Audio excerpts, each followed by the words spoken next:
ये road map है। इसके लिए बहुत बहुत धन्यवाद, बहुत बहुत धन्यवाद। धन्यवाद माननीय सदस्य। Shrimati Mahua Manjhi. Thank you honourable vice chairman ma'am.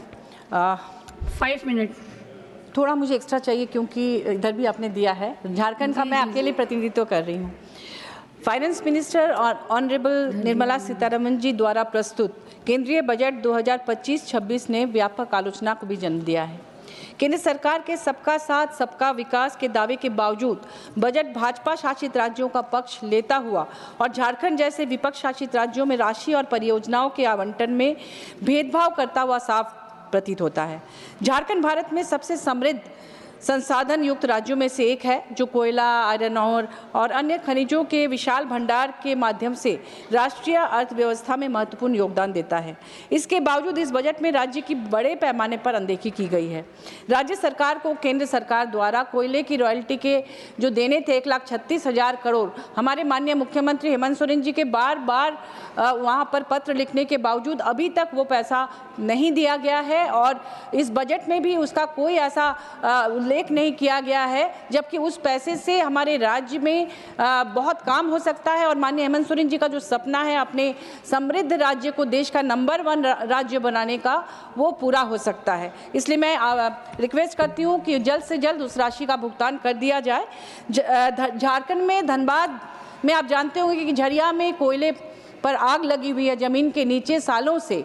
उसके लिए मुझे लगता है कि डिज़ास्टर मैनेजमेंट एक बजट होना चाहिए कि करकट्टा, खोलियरी, झरिया, जहां बहुमूल्य कोयला देश का जलकर राख हो रहा है, पॉल्यूशन हो रहा है, लोग वहां से माइग्रेट कर रहे हैं, इस पर ध्यान देने की ज़रूरत है। यहां तक कि देश की जो राजधानी दिल्ली है, दिल्ली में भी जो पॉल्यूशन के लिए पूरे देश में इस बात की चर्चा है, इसके लिए भी मुझे लगता है कि डिज़ास्टर मैनेजमेंट बजट अलग से अलोकेट होना चाहिए। गरीब जनता का सहारा में डूबे पैसों को वापस दिलाने में केंद्र सरकार झारखंड राज्य को बिल्कुल मदद नहीं कर रही है। सहारा ने न जाने कितने गरीबों को बेसहारा कर दिया है। सहारा में झारखंड के लोगों के लगभग 2500 करोड़ की राशि डूबने की आशंका है।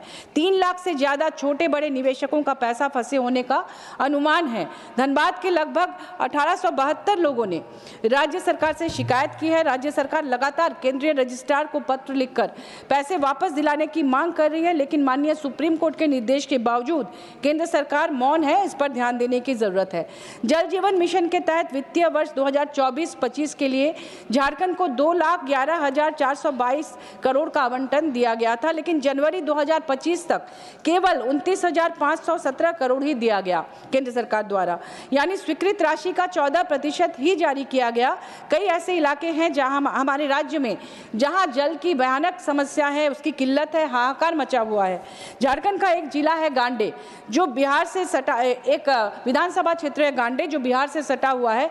पिछले साल मई के महीने में मैं वहां गई थी तो मैंने देखा, एक व्यक्ति ने कहा गांव का कि मैंने 10 दिन तक वो स्नान नहीं किया था।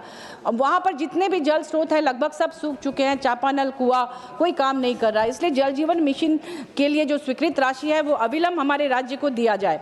एनसीआरबी का 2022 का डेटा उठाकर देख ले, भारत में आत्महत्या दर 12.4 प्रति 1 लाख के साथ दुनिया में सबसे अधिक है और मानसिक विकारों का इलाज प्राप्त करने में 83% की कमी है, जो चिंताजनक है। इसके बावजूद मानसिक स्वास्थ्य को पर्याप्त वित्तीय समर्थन नहीं मिला। युवाओं और छात्रों में डिप्रेशन और आत्महत्या खत्म करने के लिए व्यापक स्वास्थ्य नीति और बड़े बजट की आवश्यकता है।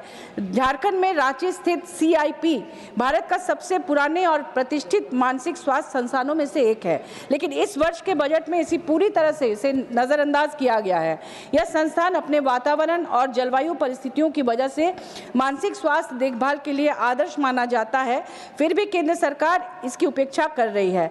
जहां आपको पता होगा कि तेजपुर स्थित LGBRIMH को करोड़ों रुपए आवंटित किए गए हैं, वहीं CIP रांची की उपेक्षा की गई है। यह मानसिक स्वास्थ्य सेवा के संसाधनों के असमान वितरण पर गंभीर सवाल खड़ा करता है और गैर भाजपा शासित प्रदेशों के साथ पक्षपात करने का एक उदाहरण प्रस्तुत करता है।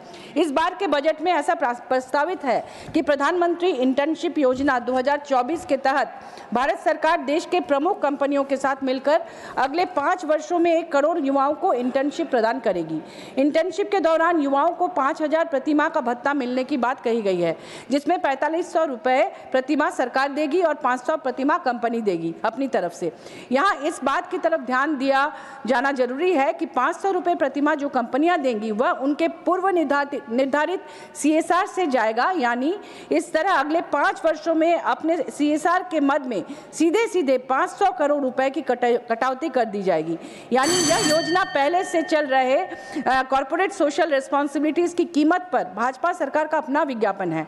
इस तरह शेष 4500 रुपये प्रति माह किस मद से देने वाली है यह भी स्पष्ट नहीं है। बहुत संभव है वह भी किसी पूर्व निर्धारित बजट का डायवर्शन है।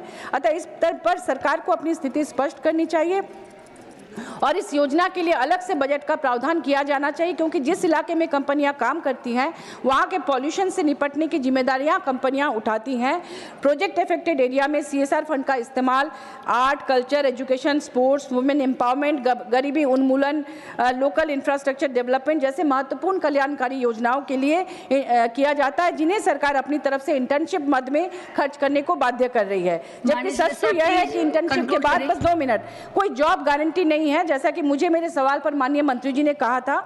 ऐसे में हो सकता है कि युवा बाद में बाहर नौकरी के लिए चले जाए और स्थानीय लोगों को CSR मद से मिलने वाले लाभ भी ना मिले। कहीं ऐसा ना हो कि 6 महीने से साल भर के लिए ट्रेनिंग प्राप्त युवा अग्निवीर से बहाल हुए युवाओं की तरह ठगासा महसूस करे, जबकि अग्निवीर में तो फिर भी 3 साल की नौकरी है।